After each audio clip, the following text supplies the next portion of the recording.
Rock bottom बिल्कुल touch कर लिया था मैंने और तब सपना देखा था कि मैं ऑस्ट्रेलिया में सेटल हूँ। बड़ी सी गाड़ी है, बड़ा से घर की मालकिन हूँ। मैं बड़े अच्छे-अच्छे बिज़नेसेस चला रही हूँ, इन्वेस्टमेंट्स है मेरी, रियल एस्टेट से इनकम आ रही है मेरी और मैं बहुत अच्छे जॉब में भी हूँ, मैं और मेरे हस्बैंड। अजीब-सा सपना लगा ना कि बिज़नेस भी चल रहा है, रियल एस्टेट का इन्वेस्टमेंट भी देख रही है और जॉब भी देख रही है। ये कैसा सपना है? लेकिन उस वक़्त मुझे भी समझ में नहीं आता था कि मैं ऐसा क्यों विजुअलाइज़ करती हूँ कि बिज़नेस का भी इनकम है, जॉब का भी इनकम है, रियल एस्टेट से भी आ रहा है, इन्वेस्टमेंट से भी आ रही है। और उसके पीछे का रीज़न बाद में मुझे समझ में आया और यही रीज़न था कि मैंने मैनिफेस्ट भी कर लिया। मैंने अपने जॉब भी मैनिफेस्ट की, अपना बहुत अच्छा पोज़ीशन मैनिफेस्ट किया, अपने हस्बैंड का बहुत अच्छा पोज़ीशन मैनिफेस्ट किया। उसके पीछे का रीज़न ये है कि मेरी शादी बिज़नेस फ़ैमिली में हुई थी। ऑल्दो मेरे हस्बैंड पढ़े-लिखे हैं, ऑस्ट्रेलिया से ही पढ़ के इंडिया गए थे। लेकिन शादी के बाद जब इंसान का डाउनफ़ॉल आता है ना, तो लोगों की बातें बहुत शुरू हो जाती है। तो मुझे याद है कि मैं बैठी थी और एक भाभी वहाँ पे बैठी थी और शादी की बातें चल रही थी। तो मेरे हिसाब से जब मेरी शादी हुई थी तो बिज़नेस फैमिली को बहुत अच्छा माना जाता था। लेकिन जब मैं वहाँ बैठी थी तो ताने तो पड़ ही जाते हैं। तो एक इनडायरेक्ट ताना आया था इस तरीके से कि मेरी बहन की शादी फ़िक्स हो गई है, लड़का जॉब में है और एक और भतीजी है उनकी शादी फ़िक्स हुई है, बिज़नेस फैमिली से शादी हुई है, दहेज नहीं ले रहा है। तो मैंने बोला कि अरे वाह! दहेज बंद हो गया, ये तो बहुत अच्छी बात है। तो भाभी बोलती है बिज़नेस वाले दहेज कहाँ से लेंगे? जिनको कुछ नहीं टैलेंट होता है वो बिज़नेस खोल के बैठ जाते हैं। चुभ गई थी ये बात मुझे क्योंकि वो उस लड़की की तरफ नहीं था, वो मेरी तरफ डायरेक्टेड था कि तुम्हारे हस्बैंड या तुम्हारी फैमिली में कोई टैलेंट नहीं है, इसके लिए नौकरी नहीं हासिल कर सकता है, तो बिज़नेस खोल के बैठा है। या तुम में कोई टैलेंट नहीं है, इसके लिए बिज़नेस चला रही हो और वो जो बात चुभी थी शायद मेरे अंतरात्मा को, यही रीज़न था कि मैं ऐसे ऊट-पटांग से सपने देख ली थी और प्रूव भी कर दिया कि मेरे पति में भी टैलेंट है, इंडिया नहीं, विदेश में बहुत बड़े पोस्ट पे बन गया है वो, बिज़नेस भी खोल लिया वो, इन्वेस्टमेंट भी कर लिया वो, मेरे अंदर भी टैलेंट है, इंडिया नहीं, बिहार के सरकारी स्कूल से पढ़ने के बावजूद ऑस्ट्रेलिया के गवर्नमेंट सेक्टर में सीनियर पोज़ीशन में हूँ। बिज़नेस भी चलाती हूँ, यूट्यूब भी चलाती हूँ, स्पिरिचुअल इवेंट्स भी करती हूँ, यहाँ के भी बिज़नेस चलाती हूँ। आज मेरी 2 प्राइवेट लिमिटेड कंपनी है, एक इंडिया में, एक ऑस्ट्रेलिया में। और ये सब पता है क्यों हो पाता है? क्योंकि आपको मेंटली स्ट्रॉन्ग बनना पड़ता है। उस डिटर्मिनेशन के लिए रॉक बॉटम में ऐसा सपना देखने की हिम्मत करनी होती है। और उस हिम्मत के बाद डिप्रेशन या एंग्ज़ायटी नहीं क्रिएट करनी होती है, उसे हिम्मत के बाद अपने आप को उस सपने के लायक बनाना पड़ता है। इसके लिए तो कहती हूँ अपनी एनर्जी पे काम करो, इसके लिए तो बोलती हूँ अपने माइंड पे काम करो बिकॉज़ वो आपको ताकत देता है। मोटिवेशनल बातें ताकत देती हैं लेकिन वो कुछ हद तक ही देगी। थोड़े दिनों बाद आप रिग्रेस करने लगोगे। इसके लिए ये सारी चीज़ें हेल्प करती है बिकॉज़ आप आत्मनिर्भर बनने लगते हो।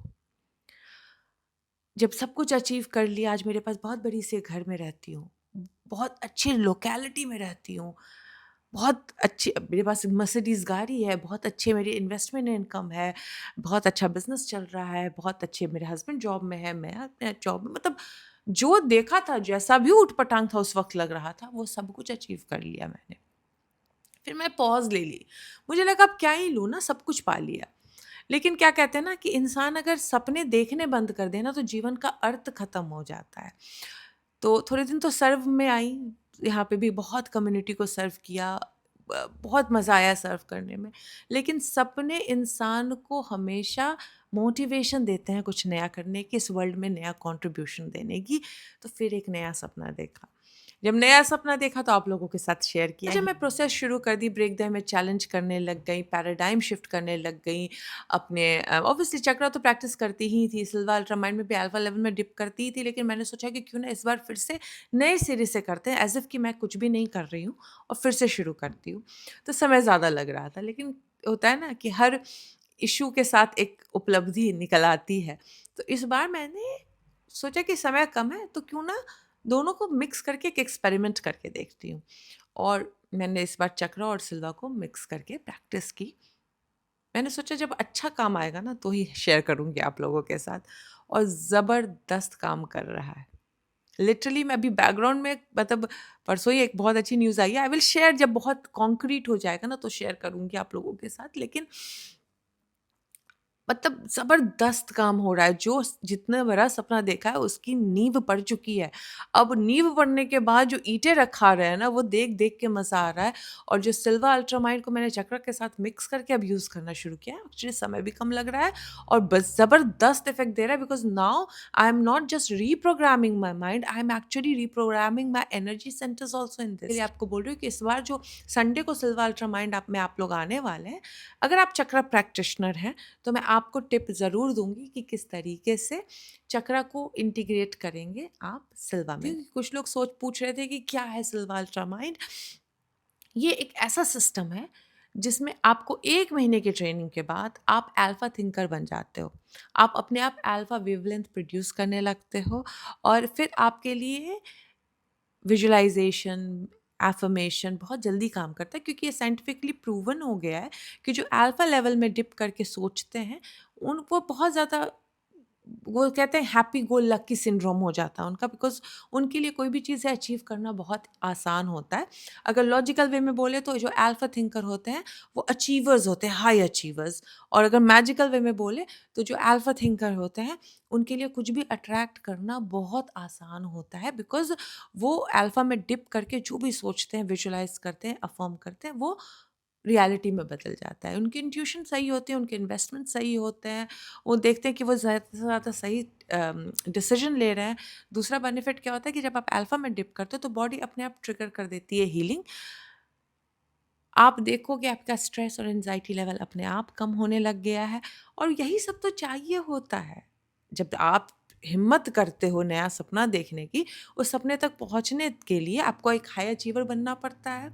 आपको एक ऐसा इंसान बनना पड़ता है जिसकी बॉडी हेल्दी है, जिसका माइंड हेल्दी है, जो परेशान नहीं होता है, जो इंट्यूटिव है, जो सही डिसीज़न लेता है। क्योंकि कोई ट्रक भर के मून से पैसा तो लेके आया नहीं है इस दुनिया में।